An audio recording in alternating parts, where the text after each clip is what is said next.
ओम साई राम श्रोताओं, आपका दिन मंगलमय हो।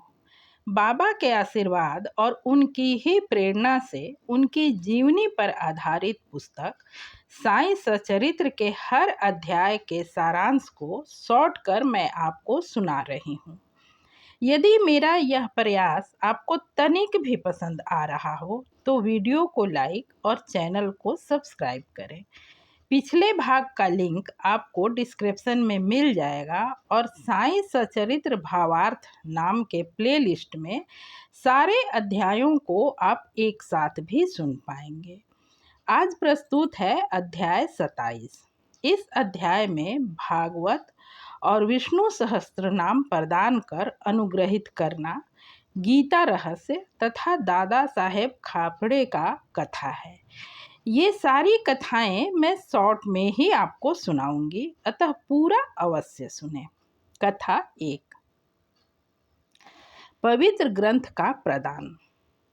भक्तों को जिस ग्रंथ का पारायण करना होता वे उसे बाबा के कर कमलों में भेंट कर देते, और यदि बाबा उनकी भावना को समझकर उसे स्पर्श कर लौटा देते तो वो उसे स्वीकार कर नित्य पाठ शुरू कर देते। एक बार काका महाजनी एक नाथी भागवत लेकर शिरडी आए। सामा ने उनसे यह ग्रंथ पढ़ने के लिए ले लिया और वे मस्जिद पहुँचे। बाबा ने वह ग्रंथ अपने हाथ में लिया। कुछ पन्नों को पलटने के बाद सामा को देते हुए उसे संभाल कर रखने को कहा। जब सामा ने बताया कि यह काका महाजनी की है और इसे तो उन्हें वापस करना है, तो बाबा बोले, नहीं नहीं, इसे तो मैं तुम्हें दे रहा हूँ। कुछ दिनों के बाद काका पुनः उसी ग्रंथ को लाए जिसे बाबा ने स्पर्श कर उन्हें लौटा दिया। कथा 2। सामा और विष्णु सहस्त्रनाम।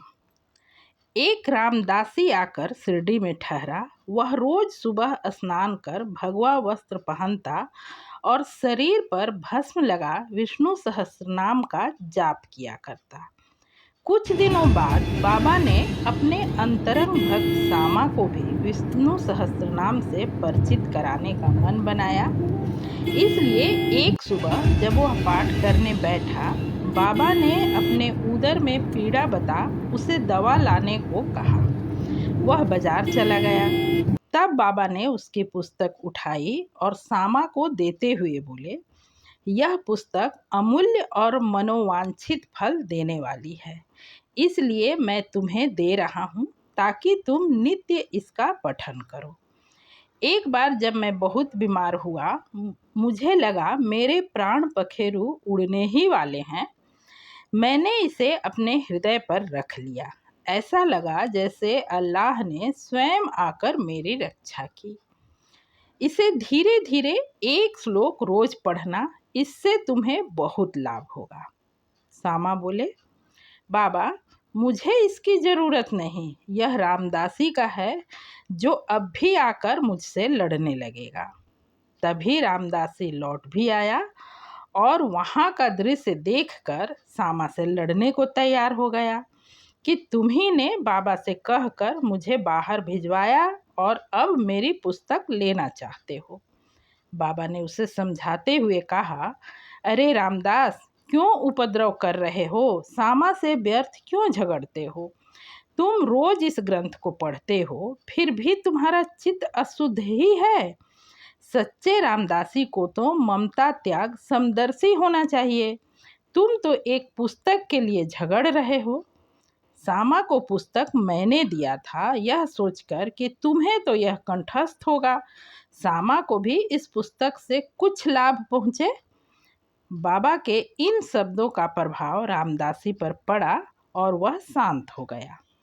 कुछ देर बाद सामा से बोला, मैं इसके बदले में पंचरत्नी गीता की एक प्रति स्वीकार कर लूँगा।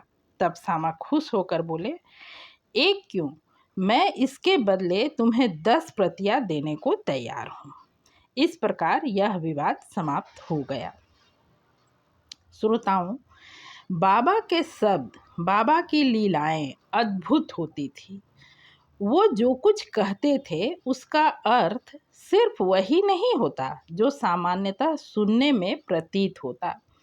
उनके शब्दों का अर्थ जिन सौभाग्यशाली लोगों ने उनके मुंह से सुना, ना ही वे पूरा समझ पाए और ना ही आज के लोग भी पूरा पूरा समझ पा रहे हैं। रहती दुनिया तक उनके शब्दों, उनकी कीर्तियों पर शोध होता ही रहे, तब भी समझ हर कोई उतना ही पाएगा जितनी बाबा की कृपा होगी। मैं तो बस इस विषय पर इतना ही कहना चाहूँगी कि संपूर्ण जगत के मालिक हैं श्री साईं। तो जब हर जीव और जीवात्मा के मालिक साईं हैं, फिर हमारी कोई वस्तु हमारी कैसे हुई? कब, क्या और किसके लिए बेहतर, यह तो वही जाने। कथा 3, गीता रहस्य। अध्यात्म का जो भक्त अध्ययन करते, बाबा उन्हें प्रोत्साहित किया करते।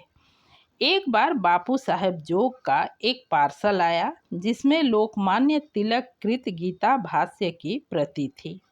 उसे बगल में दबाए हुए वो मस्जिद में आए और पुस्तक निकालकर बाबा को दी।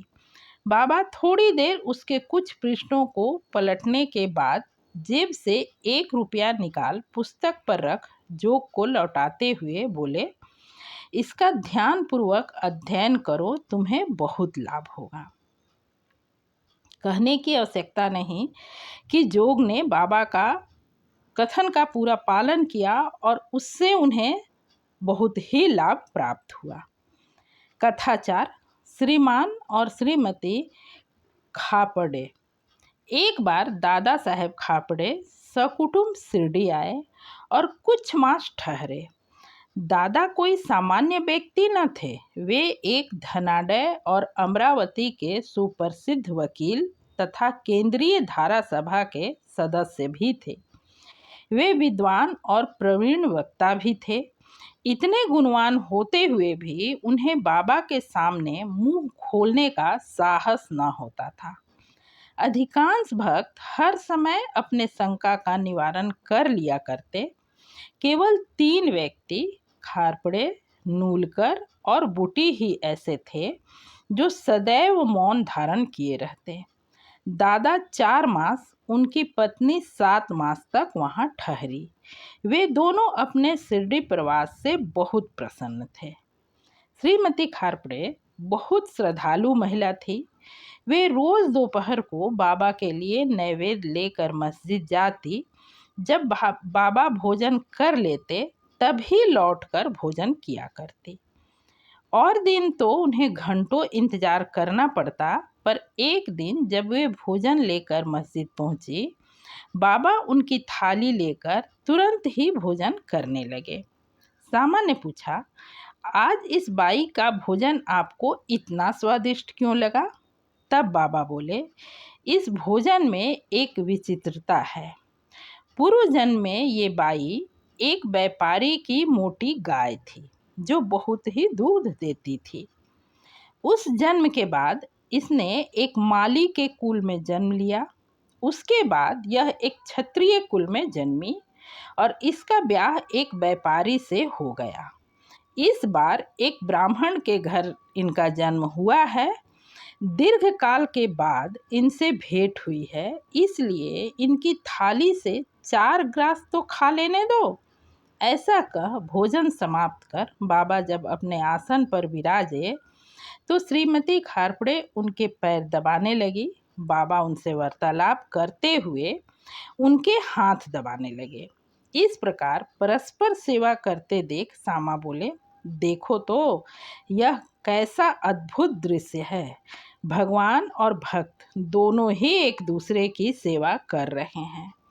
यह घटना देखने में तो साधारण सी प्रतीत होती है, परंतु शास्त्रीय भाषा में इसे शक्तिपात के नाम से जाना जाता है, अर्थात गुरु द्वारा शिष्य में शक्ति संचार करना। यह घटना गुरु शिष्य के संबंध के आदर्श के घोतक है। श्रोताओं, साईं प्रेरणा से किया जा रहा मेरा यह प्रयास आपको तनिक भी पसंद आ रहा हो तो वीडियो को लाइक तथा चैनल को जरूर सब्सक्राइब करें। पूरा अध्याय सुनने के लिए हार्दिक धन्यवाद।